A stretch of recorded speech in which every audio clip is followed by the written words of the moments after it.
तो आज 16 अक्टूबर के मॉर्निंग शिफ्ट में जो पेट का पेपर हुआ उसको व्याख्या से डिस्कस किया जाए।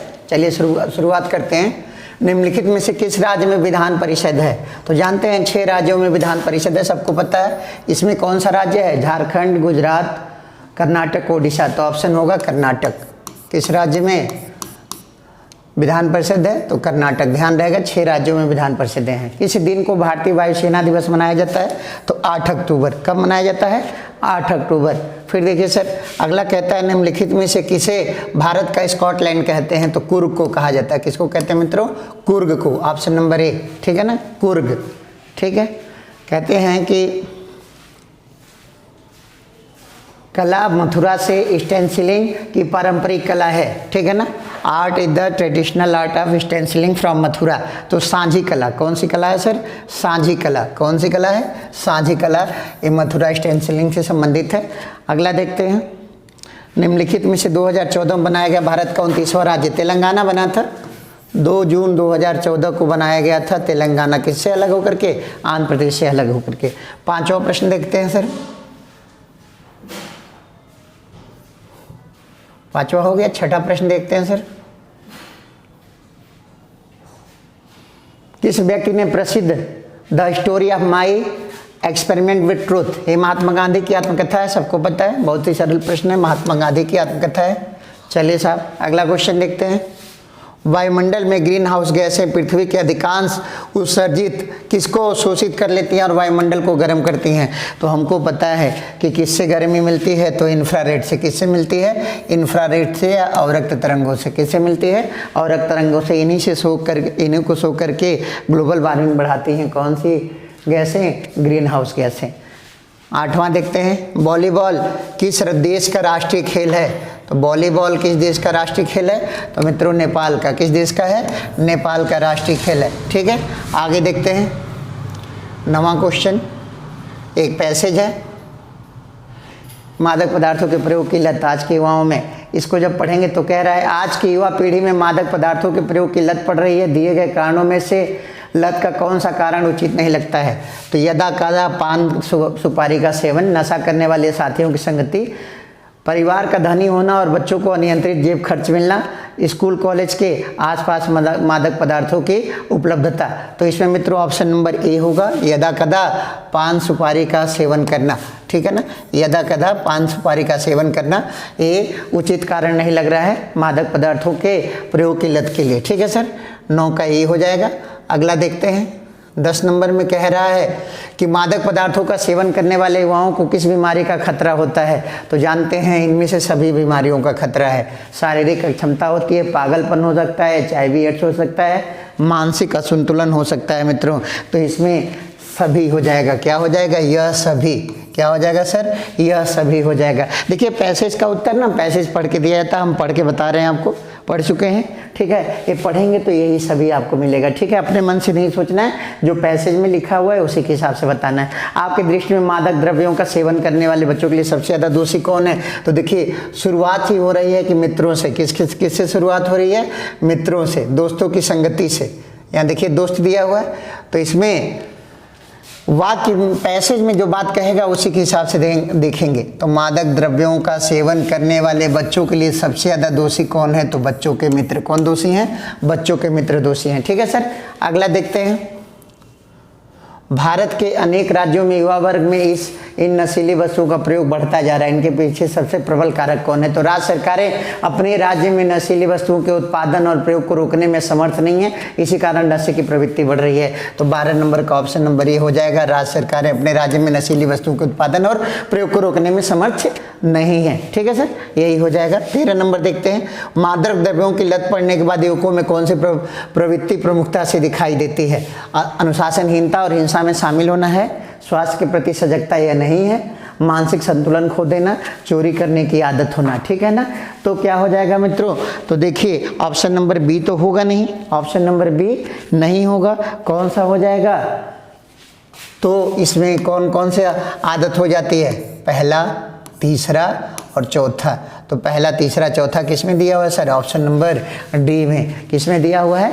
ऑप्शन नंबर डी में। ठीक है सर, ये हो गया आपका पैसेज। पैसेज का उत्तर केवल पैसेज पढ़ के ही दिया जाता है। ठीक है, आगे देखते हैं 14 नंबर से 18 नंबर, ये भी पैसेज है, ठीक है ना। अब इसमें शेयर और बचत की बात कर रहा है। इनका ये कहना है कि शेयर, निवेश और बचत में, तो बचत इनका कहना है कि हमने कहीं पैसा सुरक्षित रख दिया, उससे आउटपुट कम मिल रहा है लेकिन हमारा पैसा सुरक्षित है। लेकिन निवेश में इनका कहना है पैसेज में कि निवेश क्या है, हमने कहीं पैसा लगा दिया, आउटपुट मिलेगा लेकिन वो रिस्की है। क्या है वो? रिस्की है। तो इसी पैसेज के अनुसार से देखते हैं सर, रमेश ने 5,000 रुपये के शेयर खरीदे, इस आधार पे कौन सा विकल्प सही है? तो देखिए शेयर क्या है? निवेश है, निवेश है तो जोखिम है, तो कह रहा रमेश ने जोखिम रहित निवेश किया, ये गलत हो जाएगा। रमेश ने जोखिम रहित निवेश किया, गलत हो जाएगा। रमेश की ये बचत जोखिम वाली है, सही हो जाएगा। शेयर खरीदना बचत है, गलत हो जाएगा। शेयर खरीदना जोखिम है, तो दूसरा और चौथा सही है सर। तो ऑप्शन नंबर सी सही हो जाएगा, दूसरा और चौथा। कौन सा सही हो जाएगा? दूसरा और चौथा सही हो जाएगा सर, ठीक है। आगे देखते हैं, अनुच्छेद के आधार पर बताइए दीर्घकालीन लक्ष्यों को पाने के लिए निवेश के विषय में कौन सा तथ्य अशुद्ध है, यानी निवेश के बारे में कौन सी बात गलत है। तो दीर्घकालीन लक्ष्यों की प्राप्ति के लिए लघु बचत द्वारा संभव हो सकता है, गलत है। दीर्घकालीन लक्ष्यों की प्राप्ति दीर्घकालीन अच्छे निवेश द्वारा ही संभव हो सकती है, ये भी गलत है। दीर्घकालीन लक्ष्यों की प्राप्ति संभव नहीं है क्योंकि दीर्घकालीन निवेश में धनहानि का जोखिम बना रहता है, ये भी गलत है। बचत निवेश की तुलना में ज़्यादा अच्छी है क्योंकि निवेश में जोखिम शामिल है जो गांठ के पैसे को भी ले जाएगा, ये भी गलत है। सभी अशुद्ध है मित्रों। कौन सा है? सभी अशुद्ध हैं। तो 15वां का बी हो जाएगा, सभी अशुद्ध है। 16वां देखते हैं, निम्नलिखित में से बताइए कि कौन सा विकल्प निवेश का उदाहरण नहीं है। तो निवेश में ध्यान रखना है मित्रों, क्या बताए हैं इन्होंने कि निवेश में जोखिम है, तो जोखिम वाला ये है। सेविंग बैंक खाते में रखा हुआ धन ये जोखिम नहीं है, जितना रखे रहेंगे वो बचा ही रहेगा, उसमें कहीं जाना नहीं है, ठीक है ना सर। तो क्या हो जाएगा? Option number B. Mutual fund, commodities, जमीन या सोना सब निवेश हैं, लेकिन सेविंग बैंक में पैसा रखना क्या है? बचत है। तो ऑप्शन नंबर बी हो जाएगा। अनुच्छेद के आधार बताइए कि निम्नलिखित में निवेश की कौन सी सही विशेषताएं हैं। निवेश की कौन सी सही विशेषताएं हैं? तो देखते हैं सर 17 नंबर क्वेश्चन। निवेश में वही ध्यान रखना है कि अल्पकालीन है, रिस्की है लेकिन लाभ देता है। निवेश से दीर्घकालिक आर्थिक लाभ लक्ष्य प्राप्त किए जा सकते हैं। निवेश अल्पावधि में धनार्जन का सही तरीका होता है, यह सही है। गृहिणियों द्वारा परिवार के खर्चों से बचाई जाने वाली राशि अच्छा निवेश है, गलत है। निवेश में अच्छे रिटर्न की संभावना के साथ साथ रिस्क भी रहता है। तो क्या हो जाएगा साहब? दूसरा और चौथा, दूसरा और चौथा सही हो जाएगा। तो इसका क्या हो जाएगा? 17 का ऑप्शन नंबर बी हो जाएगा। 17 का ऑप्शन नंबर क्या हो जाएगा सर? बी हो जाएगा, ठीक है। आगे देखते हैं 18, निम्नलिखित में से बताइए कौन सा विकल्प निवेश का उदाहरण है। पोस्ट ऑफिस में 5 वर्ष के लिए पैसे जमा करना, सोने के गहने खरीदना। तो देखिए वही है, निवेश क्या है? जिसका जोखिम है कि इसका दाम बढ़ भी सकता है, घट भी सकता है, ठीक है ना। तो ये क्या हो गया साहब? यही ऑप्शन नंबर बी हो जाएगा। 18 का भी क्या हो जाएगा? सोने के गहने खरीदना, ये क्या हो जाएगा सर? निवेश का उदाहरण हो जाएगा, ठीक है। 19 से 23 देखते हैं। अब एक ग्राफ आ गया, ग्राफ में ध्यान देंगे, थोड़ा सा फेयर फिगर इसमें दिखाई नहीं हो रहा है। जो डार्क लाइन है ये स्कूल में आने वाले बच्चे हैं और जो डॉटेड लाइन है स्कूल छोड़ने वाले बच्चे हैं। तो कह रहा है कि 2011 से 16 तक 6 वर्षों के दौरान प्रत्येक वर्ष की शुरुआत में स्कूल में शामिल होने और स्कूल छोड़ने वाले छात्रों की संख्या दिया हुआ है, ठीक है ना। अब प्रश्न के हिसाब से देखेंगे सर, ठीक है। अब ग्राफ यहीं ऊपर रहेगा, देखते रहेंगे। किस वर्ष में पिछले वर्ष की तुलना में स्कूल छोड़ने वालों के छात्रों की संख्या में प्रतिशत वृद्धि या गिरावट अधिकतम है? तो देख लीजिए स्कूल छोड़ने वाले छात्र कौन से हैं सर। तो ध्यान देंगे, स्कूल छोड़ने वाले छात्र क्या हैं? ये पतली वाली लाइन है। कौन सी लाइन है? ये पतली वाली लाइन है, ठीक है सर। तो स्कूल छोड़ने वाले छात्र क्या हैं? ये वाली लाइन आपकी जा रही है। अब कह रहा है कि इनकी वृद्धि या कमी किस वर्ष सबसे अधिक हो रही है। तो देखिए 2011 में 300 है और 12 में 500 है, फिर 13 में 450 हो जाते हैं, 14 में 400 हो जाते हैं, 15 में 500 हो जाते हैं और 16 में भी 500 रहते हैं। तो कहाँ गिरावट हो रही, वृद्धि हो रही है? 300 से 500 में ज़्यादा वृद्धि हो रही है। और गिरावट कहाँ हो रही है? 500 से 450 में। तो ये देखिए यहाँ वृद्धि कितने की है? 150 की है, ठीक है ना। कितने की वृद्धि है? सॉरी 200 की वृद्धि है। कितनी की वृद्धि है? 200 की वृद्धि है। तो जानते हैं, कह रहा है किस वर्ष में सबसे अधिक वृद्धि या गिरावट हुई है। तो सबसे अधिक वृद्धि या गिरावट किस वर्ष में होगी? 2012 में। किस वर्ष में होगी मित्रों? 2012 में। जहाँ ग्राफ ज़्यादा ढाल बनाएगा, ठीक है ना, वहाँ सबसे अधिक वृद्धि होती है, या ऐसे गिरते हुए बनाएगा तो सबसे अधिक कमी होती है। तो सबसे अधिक ढाल कहाँ बन रहा है सर? सबसे अधिक ढाल इस ग्राफ में बना हुआ है, ऐसे है, ठीक है ना। तो ये क्या हो जाएगा? सबसे अधिक वृद्धि 2012 में होगी। किस में होगी सर? 2012 में, ठीक है। अब देखिए अगला क्वेश्चन क्या कह रहा है। अगला क्वेश्चन ये कहते हैं कि 2012 से 13 तक स्कूल की संख्या में लगभग कितने प्रतिशत की वृद्धि हुई? 2012 से 13 में देखना है सर, ठीक है। अब 2012-13 में देखिए, तो स्कूल में ध्यान रखना है कि 2010 में कितने बच्चे थे? 3000। तो देखिए 2011 में क्या हुआ? 400 जुटे और 300 बाहर हो गए, तो 3000 में कितने बच्चे हो गए? 3100 हो गए। मान लीजिए 100 प्लस हुआ, 3000 तो पहले से ही थे, 100 क्या हो गया? प्लस हो गया, ठीक है ना। तो ये क्या हो गया? 3100 हो गए। अब देखिए 12 में क्या हो गया सर? 500 घट रहे हैं और 300 बढ़ रहे हैं, 350 बढ़ रहे हैं, तो यहाँ 150 क्या हो गए? घट गए। तो ये बताइए 3100 में से 150 घटा देंगे तो कितने बच्चे हो जाएंगे? 2950। अब देखिए कह रहा है कि 2013 में, तो ये देखिए 500 बढ़ रहे हैं और 450 घट रहे हैं, तो 50 बढ़े, तो कितने हो गए सब? 3000। कितने हो गए? 3000। तो प्रश्न में पूछा हुआ है कि 12 से 13 में जाने पर कितने प्रतिशत की वृद्धि हो रही है। तो देखिए कितने प्रतिशत की वृद्धि हो रही है सर? कितने बच्चे बढ़े? 50। और कितना बेस हो गया? 2950। और प्रतिशत लाने के लिए किससे गुणा? 100 से गुणा, ठीक है सर। ये 0 0 कट गया, 5 और 4 और 9 क्या हो गया सर? सॉरी 5 और 9 100/59, यानी 1 दशमलव समथिंग, 2 से थोड़ा सा कम।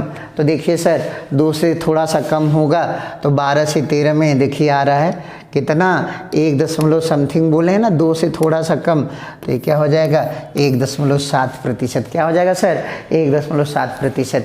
2014 के दौरान स्कूल में पढ़ने वाले छात्रों की संख्या क्या थी? अब देखिए 14 में कितने पढ़ते थे, तो 14 में सीधे चले जाइए सर। किस में चले जाइए? 14 में चले जाइए। इनका क्वेश्चन ये है कि 14 में कितने बच्चे पढ़ रहे थे। अब देखिए जोड़ते जाते हैं, 14 हमारे सामने ये है, ठीक है। अब 14 तक देखिए कितने बढ़े कितने घटे, तो घटने वाले पहले जोड़ लेते हैं। 300, 500, 800, 800 और 4 1250 और 12 1650, कितने घटे? 1650 घटे, ठीक है सर। समझ में आ रहा है ना? देखिएगा 1650 तो घटे, और बढ़े कितने? 400, 350, 750, 500, 1250 और 550, तो 1800। तो कितने बढ़े सर? 1800। तो ये बताइए घटे कितने? 1650, बढ़े कितने? 18। तो नेट रिजल्ट कितना आया सर? 150 बढ़ गए। कितने बढ़ गए सर? 150 बढ़ गए। तो ये बताइए शुरू में कितने बच्चे थे? 3000। तो 14 में 150 जोड़ देंगे, कितने हो जाएंगे? 3150 बच्चे। 14 में कितने बच्चे हो गए सर? 3150 बच्चे। देखिए 2014 में कितने बच्चे थे? तो 3150, 3150 बच्चे हो गए, ठीक है सर। आगे देखते हैं अगला क्वेश्चन। दी गई अवधि के दौरान किसी भी एक वर्ष में स्कूल में शामिल होने वाले छात्रों की न्यूनतम संख्या का स्कूल छोड़ने वाले छात्रों की अधिकतम संख्या से अनुपात क्या है? ठीक है ना। किसी भी वर्ष में कह रहा है, किसी भी वर्ष में जितना स्कूल में आए उनका मिनिमम और जितने स्कूल से बाहर गए उनका मैक्सिमम का अनुपात क्या है। तो देखिए सर फिर ग्राफ को ध्यान से देखेंगे, पूरा ग्राफ इजी, ये बहुत ही ईजी ग्राफ दिया हुआ है। अब देखिए किस साल सबसे अधिक लोग किस साल सबसे कम लोग स्कूल में आ रहे हैं। तो देखिए सबसे कम लोग कितने स्कूल में आए? तो 350 लोग। कितने लोग सर? 350 लोग आए। कितने लोग आए? 350 लोग आए सबसे कम। और सबसे अधिक गए किस में? तो गए में डॉटेड ग्राफ देखेंगे, ये डॉटेड ग्राफ जो है, तो देखिए जाने वाले में 500 है, चाहे यहाँ लीजिए चाहे वहाँ लीजिए कोई मतलब नहीं है, 500 लोग सबसे अधिक गए। तो ये बताइए यही रेशियो हो जाएगा, आने वालों का सबसे कम हिस्सा और जाने वालों का सबसे बड़ा हिस्सा, दोनों का अनुपात। देखिए 0 0 कट गया, 5 से काट देते हैं, 7 समंदे 10, क्या हो जाएगा? 7:10। तो देखिए उत्तर दिया होगा, देखिए 7 समंदे 10 पहला ऑप्शन है। स्कूल छोड़ने वाले सबसे कम, सॉरी स्कूल में आने वाले सबसे कम और स्कूल छोड़ने वाले सबसे अधिक का अनुपात क्या हो जाएगा, 7 संबंधित 10 हो जाएगा। 2013 में स्कूल में पढ़ने वाले छात्रों की संख्या 16 में पढ़ने वाले छात्रों की संख्या कितने % थी? तो फिर वही साहब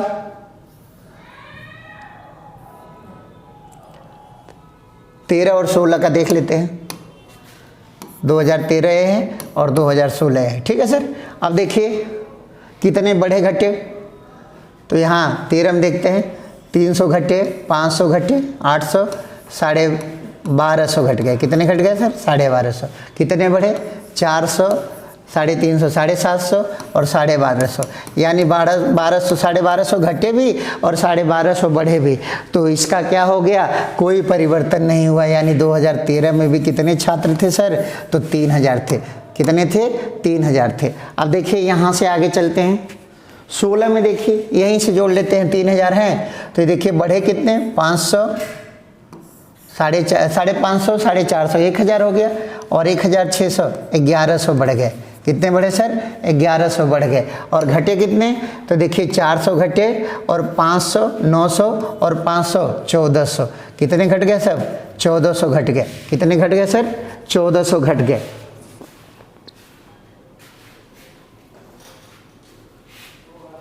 बढ़ने वाले देखेंगे 5, 5, 10, सॉरी गलत बोल लिए थे, 5, 5, 10, 6, 1600, ठीक है सर। कितने बढ़े थे? 1600 और घटे कितने? 1400। तो नेट अंतर कितने का हुआ? 200 बढ़ गए। तो 3000 में 200 बढ़ गए, कितने हो गए सर? 3200। तो ये बताइए, कह रहा है कि 3000 जो है वो 3200 का कितना प्रतिशत है? सवाल ये हो गया 3000 3200 का कितना प्रतिशत है? तो देखिए सर, ये हो गया 15, ये हो गया 16 और ये हो गया गुणे 100। तो ये बताइए, ये हो गया 25, ये हो गया 4। अब आपका क्या हो जाएगा?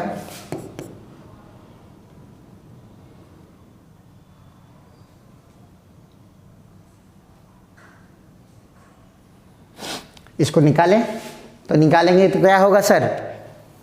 15/16 हो रहा है, तो 15/16 हो रहा है, तो 15/16 को हल करेंगे तो हमारा उत्तर क्या आएगा? देखिए अब विकल्प में जाते हैं, 15/16 को हल करते हैं। The number of students attending school 2013 कितना % है 2016 का? तो क्या हो जाएगा साहब? 15/16। सीधा सीधा हमें ध्यान रखना होता है। क्या हो गया? 15/16 भाग दीजिए 16 नवा 144, ठीक है ना। 16 नवा 144 और 16 तियाँ 48, ठीक है ना। तो क्या हो जाएगा साहब? 93.75%। कितना हो जाएगा? 93.75%, 93.75%। चलिए साहब, अब 24 से 28 में ग्राफ में देखते हैं। ये ग्राफ और आसान है, ठीक है। मोबाइल का उत्पादन दिया हुआ है हर साल में। 2005 और 6 का औसत उत्पादन किस वर्ष के औसत उत्पादन के बराबर था? तो 5 और 6 का उत्पादन जोड़ लीजिए। 5 में कितना है साहब? 70 और 6 में 55। 70, 55 कितना हो गया? तो 70, 55 हो गया आपका 125। 70, 55 कितना हो गया? 125। अब इसका उत्पादन किस वर्ष के जोड़े के बराबर था? तो 2006-7 का देखिए, 6 और 7 का क्या है? 125 आना चाहिए। तो 6 का 55 और 7 का 80, तो 8, 5, 13, 135 आ गया, यानी गलत हो गया। 2002 और 2007 का देखिए, 2002 का देखिए 45 और 2007 का देखिए 80, 8, 4, 12, 125 से हो गया। तो क्या हो जाएगा साहब? ऑप्शन नंबर बी हो जाएगा। 2002 और 2007 क्या हो जाएगा? 2002 और 2007 हो जाएगा, ठीक है। अगला देखते हैं। 2003 से 4 तक मोबाइल के उत्पादन में कितनी गिरावट आई? तो 3 से 4 में गिरावट पूछ रहे हैं सर। तो 3 में 65 है, 3 में कितना है साहब? 65 है और 4 में क्या है? 50 है। तो गिरावट कितने पॉइंट की? 15। किससे टैली कर रहे हैं? 65 से, ठीक है ना। एक गुणे क्या हो जाएगा? प्रतिशत में पूछा जा रहा है तो 100 का गुणा हो जाएगा। अब ये देखिए 3, 13, यानी आपका हो गया 300/13। अब ये देखिए 13 दूनी 26, 13 दूनी 26 हो गया। 4 बचा, 13 तिया 39, 23 समथिंग होगा, लेकिन ये लगभग में दिया हुआ है। तो क्या हो जाएगा साहब? 25 का ऑप्शन नंबर डी कितना % हो जाएगा? 23% हो जाएगा, ठीक है सर। आगे देखते हैं। पिछले वर्ष की तुलना में किस वर्ष उत्पादन में प्रतिशत वृद्धि सबसे अधिक थी?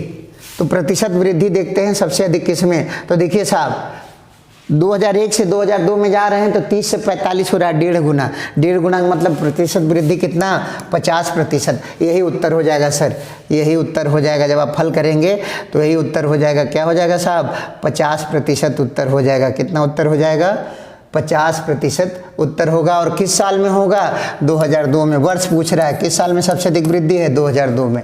दिए गए कितने वर्षों में मोबाइल का उत्पादन दिए गए वर्षों के औसत उत्पादन से अधिक था? तो औसत निकालते हैं और देखते हैं किन किन वर्षों का औसत से अधिक है। तो औसत के लिए क्या करेंगे सर? जोड़ देंगे। कितने वर्ष हैं? 1 2 3 4 5 6 7 8 वर्ष हैं, ठीक है ना। 8 वर्ष हैं, जोड़ते जाइए।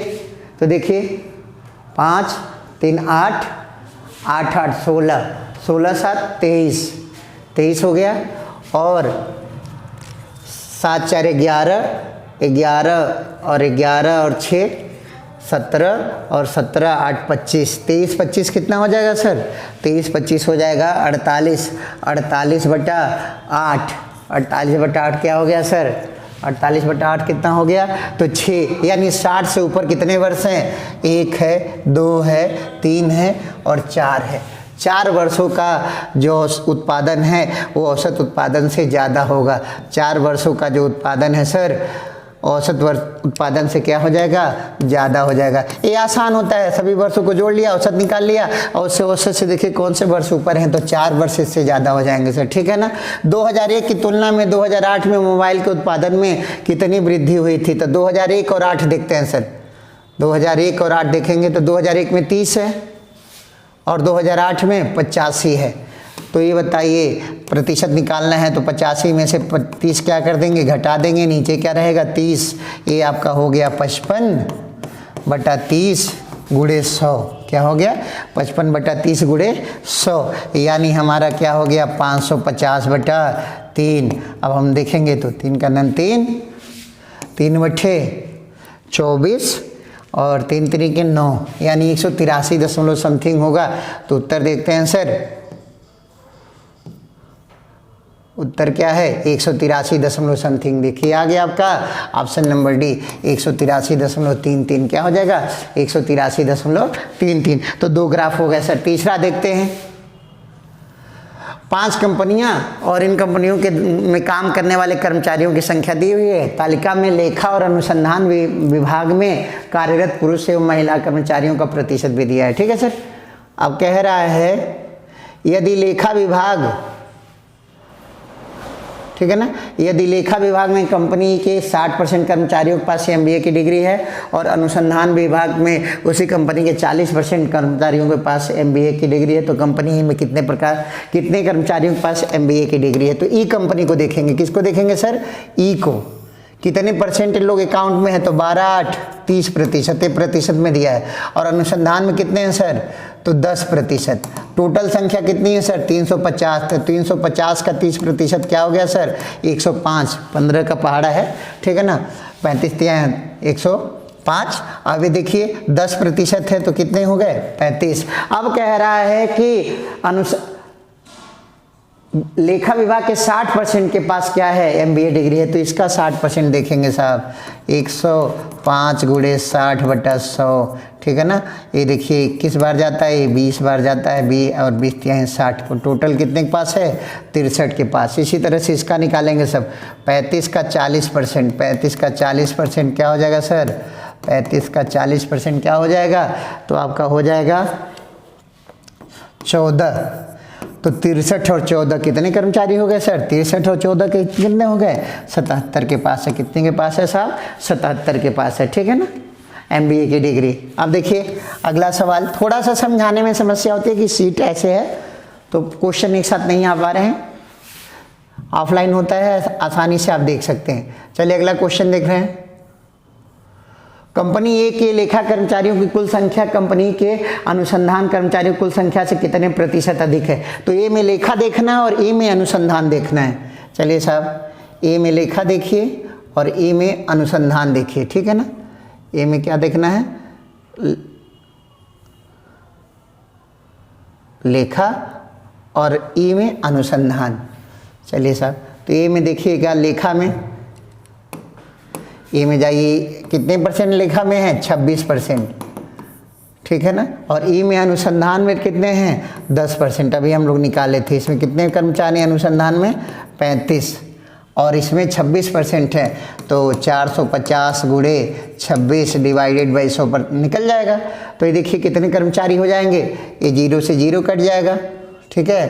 5 दूनी 10 और 9 पचे 45, 13 दूनी 26, 13 नवा कितना हो गया 117 कर्मचारी। कितने कर्मचारी 117 कर्मचारी। तो कह रहा है कि इसके 117 वाले 35 वाले से कितने प्रतिशत अधिक हैं, तो 117 वाले 35% से कितने अधिक हैं। तो देखिए क्या हो जाएगा, दोनों का अंतर 117 माइनस 35 बटा 1, सॉरी अधिक बताना है ना, तो नीचे 35 रहेगा सर, ठीक है।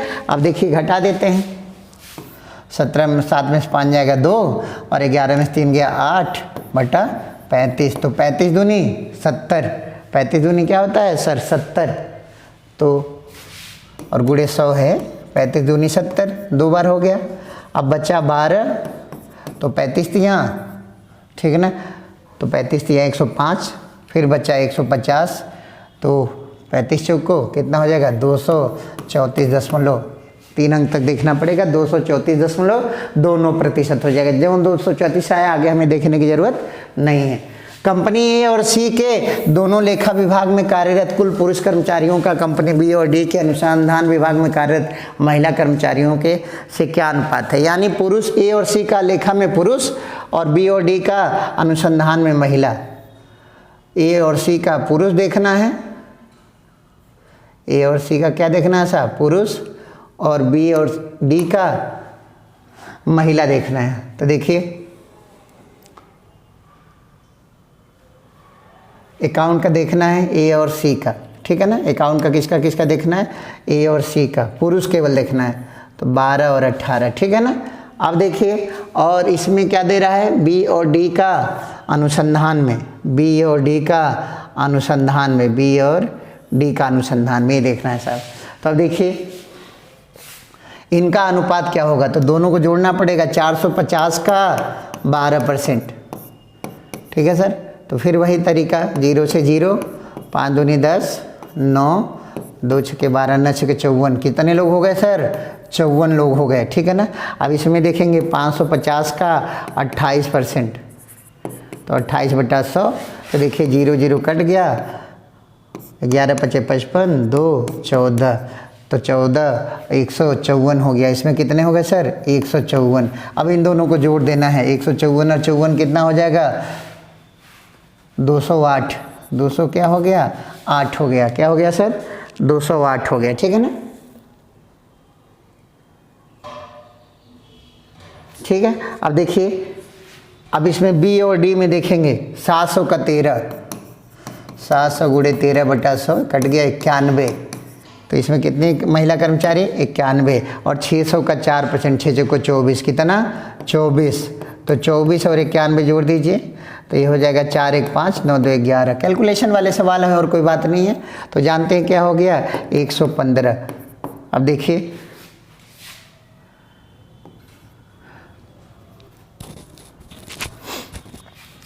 दो 208 संबंधे 115, हमारा ऑप्शन नंबर ये आ गया, 208 संबंधे 115 ही हमारा जवाब हो जाएगा।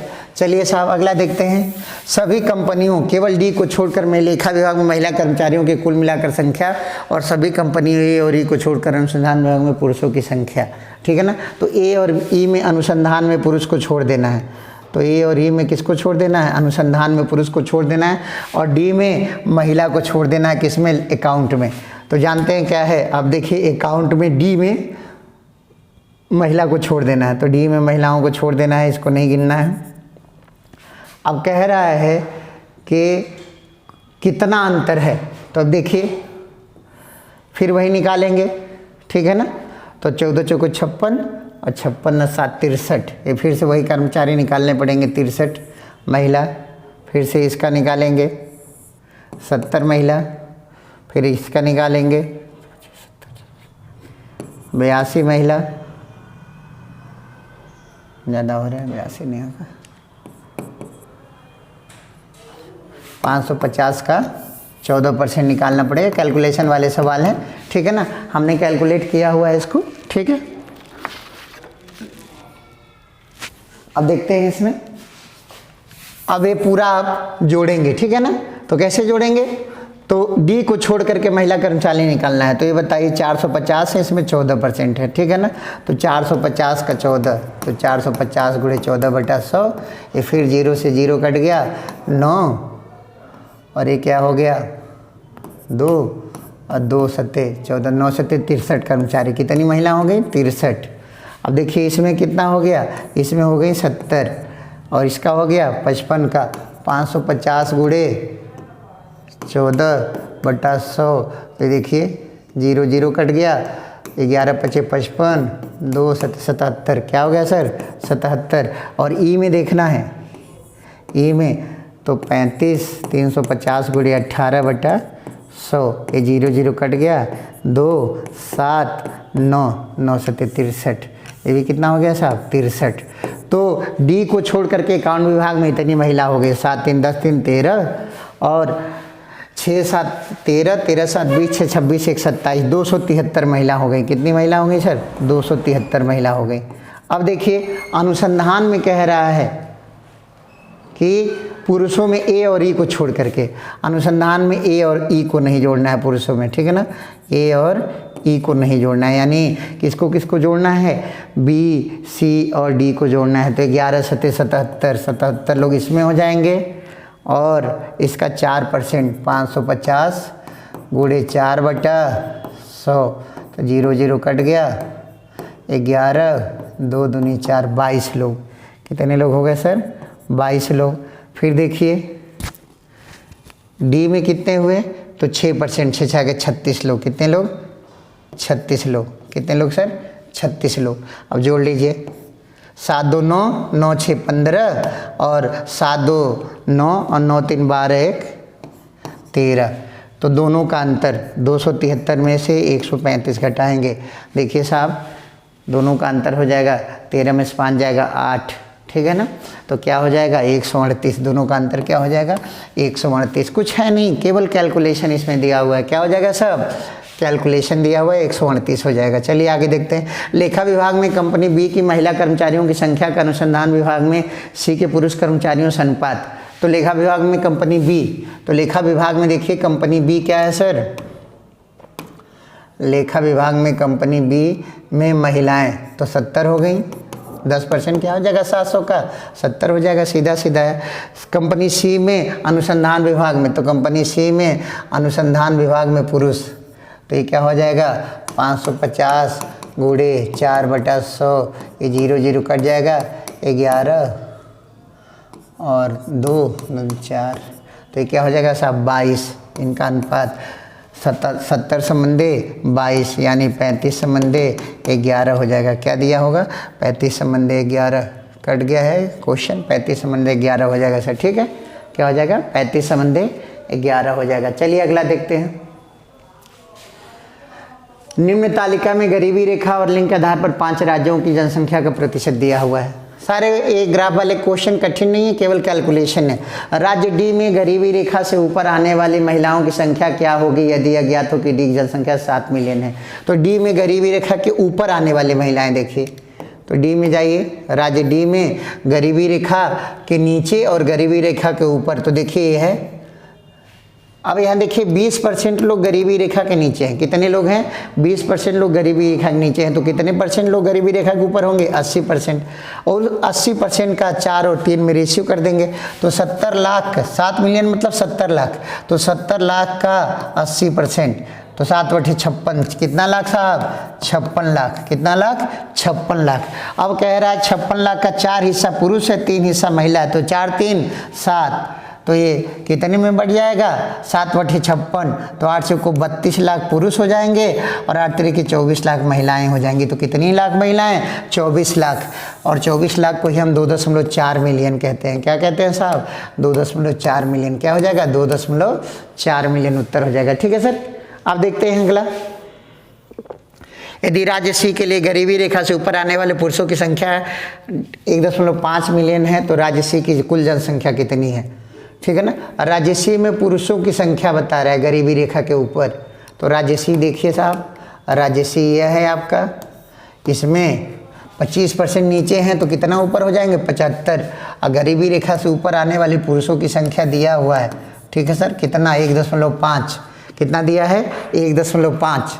तो देखिए अगर 1.5 मिलियन है तो इसका हिस्सा अगर 1.5 है तो 75 दूनी 150 होता है ना, तो 75 यहाँ क्या हो जाएगा साहब 2.25, यानी ये गरीबी रेखा के ऊपर रहने वाले लोग हैं। तो इनको जोड़ दिया जाए, ठीक है सर। गरीबी रेखा के ऊपर रहने वाले कितने हो जाएंगे 3.75 मिलियन, कितने हो जाएंगे 3.75 मिलियन। और यह कितना है 75% है कुल जनसंख्या का। कुल जनसंख्या क्या 3/4 है, तो जनसंख्या कितनी हो जाएगी इसकी 4/3 हो जाएगी। अब देख लीजिए 3 का नम 3 और 25 यहाँ 75 गुणे 4, तो क्या हो जाएगा 5 मिलियन। जनसंख्या क्या हो जाएगी साहब 5 मिलियन हो जाएगी। कितनी जनसंख्या हो जाएगी 5 मिलियन, ठीक है सर। जनसंख्या आपकी क्या आ गई 5 मिलियन आ गई। क्या आ गई साहब 5 मिलियन, ठीक है ना, क्लियर। अब देखते हैं 36 नंबर। यदि राज्य बी के लिए गरीबी रेखा से नीचे के पुरुषों की जनसंख्या 2.4 मिलियन और राज्य ए के लिए 6 मिलियन है, तो राज्यों की कुल जनसंख्या का अनुपात क्या है। अब देखिए गरीबी रेखा के नीचे बता रहा है सर पुरुषों की जनसंख्या बी और ई के लिए, तो पुरुषों की जनसंख्या बी और ई के लिए बता रहा है कि इसमें गरीबी रेखा के नीचे, तो राज्य बी है और राज्य ई है। तो पुरुषों को देखिए यहाँ राज्य बी में इनका अनुपात 3 है और ई में इनका अनुपात ऐसे है। कह रहा है पुरुषों की संख्या 2.4 मिलियन है, किसमें बी में, तो 2.4 है, 8 त्रिके 24, तो 8 पच्चे 40। महिलाओं की संख्या कितनी हो जाएगी गरीबी रेखा के नीचे 4.0%, ठीक है ना सर। अब देखिए ई में देखिए 6 है, तो क्या है 6 हो गया है। ई स्टेट के लिए इनकी संख्या पुरुषों कितनी हो गई है 6 हो गई है, तो क्या हो गया 6 मिलियन यानी 60 लाख। तो 12 पच्चे 60, तो यहाँ भाई साहब हो गया अगर 6 मिलियन पुरुष हैं तो महिलाएं कितनी हो जाएंगी, तो 12 36, तो ये क्या हो जाएंगी महिलाएं क्या हो जाएंगी 3.6 मिलियन, ठीक है सर। अब कह रहा है then the total population of state B and A are in the ratio, तो टोटल पॉपुलेशन की बात कर रहा है सर। तो यहाँ देखिए 20% की बात कर रहा है। ये जो है दोनों को जोड़ दिया जाए अगर तो 6.4 मिलियन जो है ये कितना परसेंट है 20% है, यानी 1/5 है। क्या है 1/5 है। तो टोटल जनसंख्या कितनी हो जाएगी साहब इतनी हो जाएगी 6.4 गुणे 5, ठीक है ना। और ये कह रहा है दोनों को जोड़ दीजिए 6 3 9 9.6, ये कितना है साहब 15% है। क्या है 15% है। तो ये बताइए ये क्या हो जाएगा 9.6 जो मिलियन है वो कितना परसेंट है 15% है। तो ये साहब 15% ये है, तो 1% कितना हो जाएगा और 100% कितना हो जाएगा, तो ये आपका हो जाएगा 9.6 गुणे 100 और ऊपर चला जाएगा 15। अब इसी को काट देंगे सर, तो 16 चौको 64, 16 छक्के 96, ठीक है, और 20 25 100, 5 3 15, 5 चौको 20, 3 दूनी 6, तो क्या हो गया साहब 4 समंदे 8, यानी क्या हो गया 1 समंदे 2। क्या अनुपात हो गया 1 समंदे 2 हो गया सर, ठीक है, कैलकुलेशन की बात है। अगला है 37 नंबर। यदि राज्य सी की कुल जनसंख्या 4 मिलियन है तो सी राज्य में गरीबी रेखा से ऊपर रहने वाली महिलाओं की संख्या, तो राज्य सी की कुल जनसंख्या क्या कह रहा है साहब 4 मिलियन यानी 40 लाख। तो राज्य सी की 4 मिलियन है और गरीबी रेखा से ऊपर महिलाएं, तो सी में देखिए गरीबी रेखा से ऊपर महिलाएं क्या है 3 है, ठीक है ना। तो 75% 25% गरीबी है, तो 75% गरीबी रेखा के ऊपर हो जाएंगे। तो 4 मिलियन तो कितने परसेंट लोग गरीबी रेखा के ऊपर होंगे 75%, तो 4 का 75% 3 मिलियन। अब इसको 5 भागों में बांट दिया गया 3 मिलियन को साहब 60 6 लाख होगा, तो ये हो गया 6 दूनी 12 लाख और 6 3 18 लाख। 18 लाख को क्या कह देंगे साहब 1.8 मिलियन। कितनी महिलाएं हैं 1.8 मिलियन है, ठीक है। आगे देखते हैं। राज्य ए के लिए गरीबी रेखा से ऊपर आने वाले पुरुषों की लगभग जनसंख्या क्या होगी यदि ए राज्य के लिए गरीबी रेखा के ऊपर आने वाली महिलाएं 1.8 हैं। राज्य में महिलाएं 1.8 मिलियन है गरीबी रेखा के ऊपर। तो देखिए साहब ए है 1.8 मिलियन, तो 6:7 अनुपात है ना, तो ये हो गया 1.8 यानी 18 लाख। क्या हो गया साहब, 6.7 है या 18 लाख हो गया। तो ये क्या हो रहा है साहब, ये रेशियो इसी के हिसाब से जा रहा है, 7 दूनी 14, उसी के हिसाब से इसका करेंगे तो क्या हो जाएगा। अगर 7 हिस्सा 18 है तो अभी उसके हिसाब से देख ले रहे हैं, उससे कम ही होना है। सॉरी महिलाएं 6 संबंधित 7 है, पुरुषों की संख्या कह रहा है पुरुषों की संख्या जनसंख्या क्या होगी यदि महिलाओं की संख्या 1.8 है, तो 7 हिस्सा 1.8 है, तो 1.8 से ही कम होना है पुरुषों की संख्या। तो सर इसमें कोई नहीं हो जाएगा, क्या हो जाएगा, पुरुषों की संख्या 1.7 मिलियन से कम होगी, तो यहाँ कोई नहीं हो जाएगा सर। ठीक है सर, 1.8 से कम होगी यानी उत्तर क्या हो जाएगा, इनमें से कोई नहीं। ठीक है सर, आगे देखते हैं। अब गणित वाले सवाल खत्म। गौतम बुद्ध को ज्ञान किस नदी के किनारे प्राप्त हुआ था। गौतम बुद्ध को तो फाल्गु या निरंजना नदी के तट पर, आज की डेट में इसको फाल्गु नदी कहते हैं, उस समय निरंजना नदी कहा जाता था। कहाँ पे है, बोध गया में, आज की डेट में इसे फाल्गु नदी कहते हैं। ठीक है सर। हर्षवर्धन के शासनकाल में निम्नलिखित में से कौन सी नई राजधानी थी जो थानेसर से स्थानांतरित हुई। कन्नौज। थानेश्वर से अपनी राजधानी कहाँ बनाता है हर्षवर्धन, कन्नौज में। चलिए साहब आगे देखते हैं। निम्नलिखित में से किस सेना की ताकत गुरिल्ला रणनीति थी। तो मराठों की ताकत शिवाजी ने शुरू किया था। किसको, गुरिल्ला रणनीति को। ठीक है ना, किसने शुरू किया था, शिवाजी ने। ठीक है सर। हड़प्पा सभ्यता के दौरान डांसिंग गर्ल या कांस्य नर्तकी की प्रतिमा बनाने के लिए किस तकनीकी का, तो जानते हैं जो ढांचा होता है उसको बनाने के लिए मोम लोपी ढलाई यानी कास्टिंग मोम का यूज़ किया जाता है। ठीक है ना, यही हो जाएगा मोम लोपी ढलाई। ठीक है ना। चलिए साहब अगला सवाल देखते हैं। पूर्ण स्वराज की मांग करने वाले पहले कार्यकर्ता का नाम बताइए। पूर्ण स्वराज की मांग सबसे पहले हसरत मोहानी ने 1921 में की थी। कब की थी साहब, हसरत मोहानी ने 1921 में की थी। ठीक है सर, हसरत मोहानी। ठीक है, आगे देखते हैं। निम्नलिखित में से किसे स्वदेशी आंदोलन का प्रमुख कारण माना जाता है। स्वदेशी आंदोलन 1905 में बंगाल विभाजन के विरोध में हुआ था मित्रों। कब हुआ था, बंगाल विभाजन के विरोध में। ठीक है ना, ऑप्शन नंबर डी हो जाएगा, बंगाल को विभाजन करने के निर्णय के विरोध में। ठीक है। 45 नंबर कह रहा है ब्रिटिश ने निम्नलिखित में से किस भाषा को भारतीय समाज में प्रस्तुत करने की उत्सुकता दिखाई। तो अंग्रेजी को, अंग्रेज हैं तो अंग्रेजी को ही बढ़ाएंगे, तो कॉमन सेंस का क्वेश्चन है। 1835 में निस्यंदन का सिद्धांत लाता है। मैकाले कहता है कि जो अंग्रेजी पढ़ा लिखा होगा उसी को सरकारी नौकरी मिलेगी। ठीक है ना। चलिए साहब आगे देखते हैं। भारत सरकार अधिनियम 1935 के प्रावधानों में ब्रिटिश सरकार के अंतिम अधिकार का एक उदाहरण कौन सा था। तो इसमें जानते हैं संघीय बैंक की स्थापना। कौन सा है, संघीय बैंक की स्थापना। ठीक है सर, किसका है, संघीय बैंक की स्थापना। चलिए साहब, ये संघ सूची का विषय होगा ना, तो संघ सूची का विषय होगा तो अंतिम अधिकार किसके पास होगा, संघ सरकार के पास होगा। चलिए साहब अगला है फॉरवर्ड ब्लॉक की स्थापना नेताजी सुभाष चंद्र बोस ने की थी 1939 में, जब वो कांग्रेस से अलग हो गए त्रिपुरी कांग्रेस अधिवेशन के बाद, तो उन्होंने फॉरवर्ड ब्लॉक की स्थापना की थी। चलिए साहब आगे देखते हैं।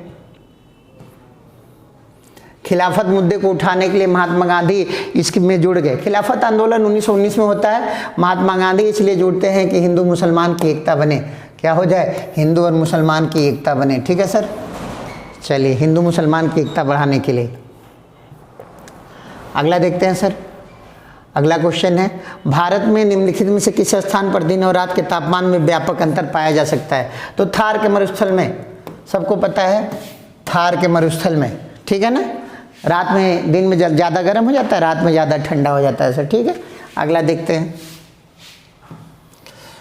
विश्व को कितने प्रमुख टाइम जोन में बांटा गया है। तो पूरे विश्व को 24 समय जोन में बांटा गया। कितने समय जोन में सर, 24 समय जोन में बांटा गया है। ठीक है ना।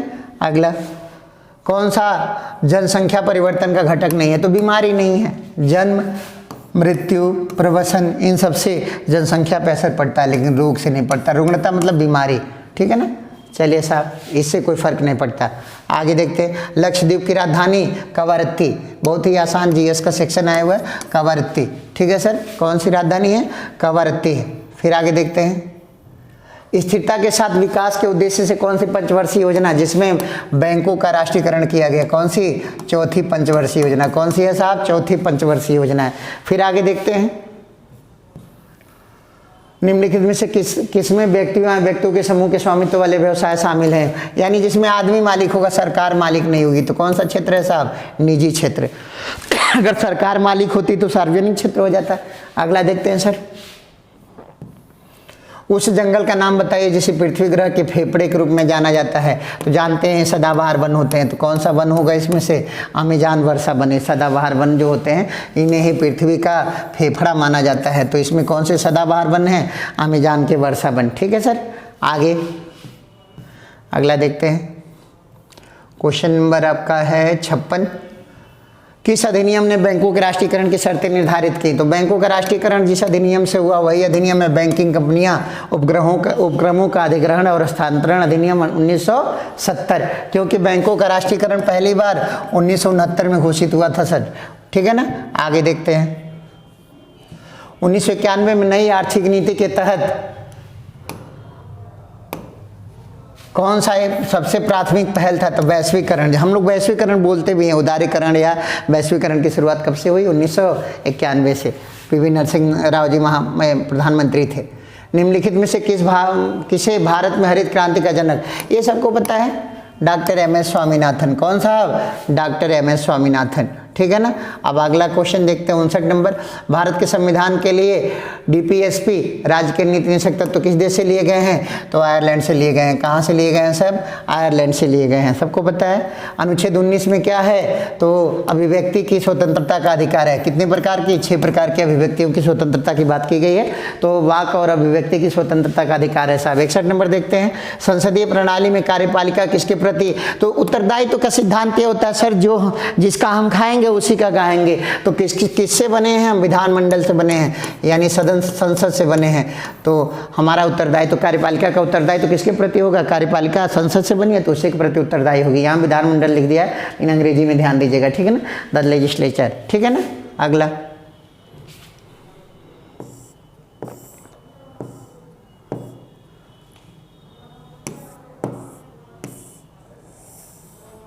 निम्नलिखित में कौन सा भारतीय संविधान की मुख्य विशेषता नहीं है? ये क्वेश्चन थोड़ा सा सर कंफ्यूजिंग है। ये विशेषता है, ये भी विशेषता है, ये भी विशेषता है, ये भी विशेषता है, लेकिन अगर इसमें से कौन इंपॉर्टेंट नहीं है, ठीक है ना, तो ये लेंगे द्विस्तरीय सरकार। क्या लेंगे सर? द्विस्तरीय सरकार लेंगे, ठीक है ना। चलिए साहब आगे देखते हैं, एक हार्स पावर में कितने वाट होते हैं? एक शक्ति में 746 वाट होते हैं। कितने वाट साहब? 746 वाट। निम्नलिखित में से कौन सी एक रासायनिक अभिक्रिया नहीं है? रासायनिक में क्या होता है सर कि वापस नहीं होता है, जो जल गया उसे खत्म हो गया दोबारा बना नहीं सकते। तो कोयले का जलना नहीं बना सकते, भोजन का पाचन फिर दोबारा भोजन नहीं बनेगा, कागज़ का जलना फिर कागज़ नहीं बनेगा, लेकिन पानी से भाप बनेगी, भाप से फिर पानी बन जाएगा। तो ऑप्शन नंबर बी हो जाएगा सर, ठीक है सर। 65 नंबर देखते हैं, पायरिया ये दांतों में मसूड़ों में होता है, ठीक है ना, गम्स में होता है या मसूड़ों में होता है, ठीक है सर। अगला है फ्लोएम, ये पौधों में पाया जाता है और फ्लोएम से ही भोजन कहाँ आता है? नीचे तक आता है, ठीक है ना। पत्तियां भोजन बनाती हैं और फ्लोएम से जड़ों तक पहुँचता है, ठीक है सर। तो फ्लोएम कहाँ होगा? पौधों में होगा। अगला देखते हैं सर, भारत में पंचायती राज व्यवस्था में कितने स्तर हैं? तो त्रिस्तरीय पंचायती राज हमारे वहाँ सबसे ज़्यादा पॉपुलर है। हालांकि 2 स्तर वाला भी मिलता है, 4 स्तर वाला भी एक राज्य में है, लेकिन मुख्य रूप से सबसे अधिक प्रचलित कौन सा है? 3 स्तरीय है, ठीक है सर। आगे देखते हैं, कौन सा भिन्न सबसे बड़ा है? तो देखिए सर, सबसे बड़ा तो ये भाग देंगे, तो ऐसे देखिए सीधे सीधे भाग दे देते हैं। 16, तो 16 छक्के 16 छक्के 96, 16 112, 16 अट्ठे 128, ठीक है ना। तो क्या हो जाएगा? 0.8 समथिंग हो जाएगा, और ये 0.9 के आसपास जा रहा है, 8, 9, 72। सबसे बड़ा सर यही हो जाएगा 7/8। इनमें सबसे बड़ी भिन्न कौन सी है? 7/8। ये देखिए a³ - b³ का सूत्र है साहब, ऊपर a cube minus b cube लिखा है, a square plus b a b अब प्लस बी स्क्वायर लिखा है। तो a cube minus b cube का सूत्र क्या होता है? तो सर ये हो जाता है ए माइनस बी, केवल यहाँ उत्तर आ जाएगा, ठीक है ना। तो ए माइनस बी कर लीजिए, 13 में से 5 जाएगा, 13 में से 8 जाएगा 5 और 6 में से 3 5 और 6 में से 3 जाएगा 3 35 और 6 में से 4 जाएगा 2, तो क्या हो गया 6 में से 4 जाएगा 2, 2.35 2.35 हो जाएगा। ठीक है सर। 19 का कितना प्रतिशत 7.6 है? तो 1976 40%। कितना प्रतिशत है सर? 40%। सीधे पढ़ा पड़िए, 1976 40% हो गया। 60 से 80 के बीच की सभी अभाज्य संख्याओं का औसत, तो 60 और 80 के बीच अभाज्य संख्या कितनी है साहब? तो 61 अभाज्य है, 62 नहीं है, 63 नहीं है, 64 नहीं है, 65 नहीं है, 66 नहीं है, 67 अभाज्य है, 68 नहीं है, 69 नहीं है, 70 नहीं है, 71 अभाज्य है, 72 नहीं है, 73 अभाज्य है, 74 नहीं है, 75 नहीं है, 76 नहीं है, 77 नहीं है, 78 नहीं है, 79 अभाज्य है। यही अभाज्य संख्या है, ठीक है ना। इनका औसत तो कितनी हो गई? 1 2 3 4 और 5 बटा 5 कर लेंगे। अब हल करेंगे, क्या हो जाएगा सर? 7 1 8 1 9 9 3 12 12 और 9 21, तो 21.2, तो सब में 0.2 दिया हुआ है, हल करना पड़ेगा, ठीक है ना। हल करके देखते हैं, ठीक है। तो 21 का 1 हो जाएगा, 2 बचा है, चलने दो। 6 6 12 12 7 19 19 7 26 और 26 7 33, तो 33 यानी 33 2 35, तो क्या हो जाएगा सर? 7 5 35 70.2 हो जाएगा, 70.2 हो जाएगा, ठीक है ना। ये सीधा सीधा कैलकुलेशन के सवाल दिए हुए हैं। अभी देखिए इनका अंतर कह रहा है, ठीक है। तो इसका निकालेंगे तो क्या हो जाएगा साहब? 120 409, तो क्या हो जाएगा? यहाँ हो जाएगा 3 और यहाँ क्या हो जाएगा साहब? 10 103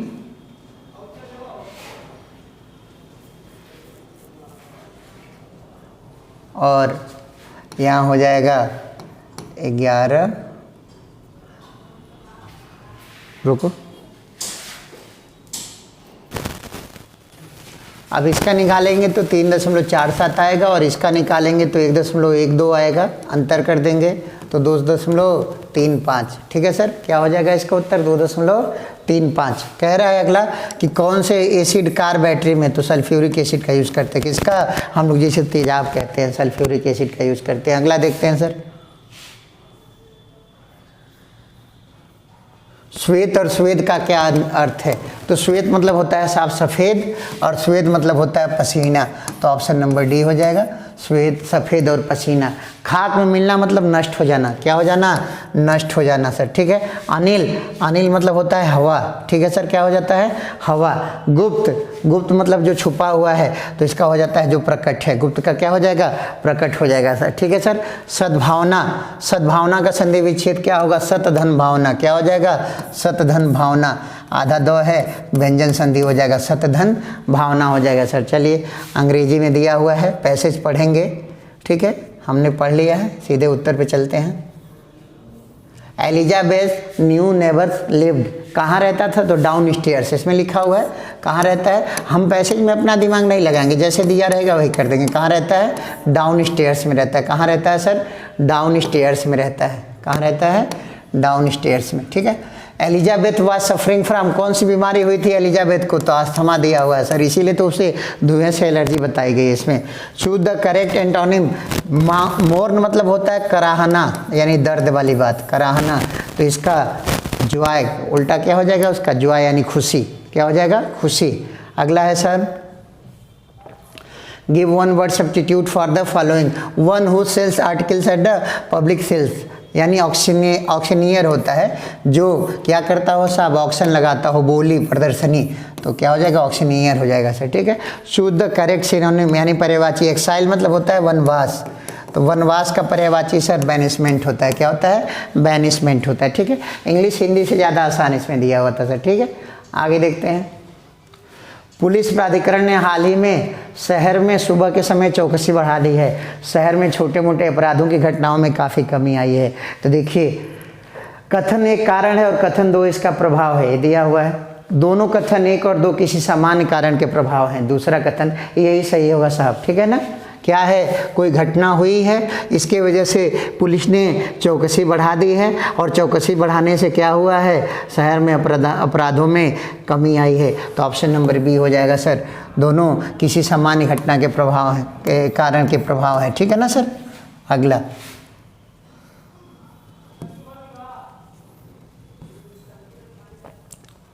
ठीक है सर, अगला देखते हैं।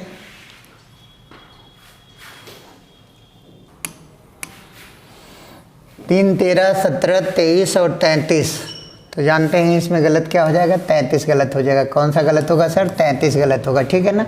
अगला सवाल कहता है 6:10 पर घड़ी की घंटे की सुई और मिनट की सुई में अंतर क्या होगा।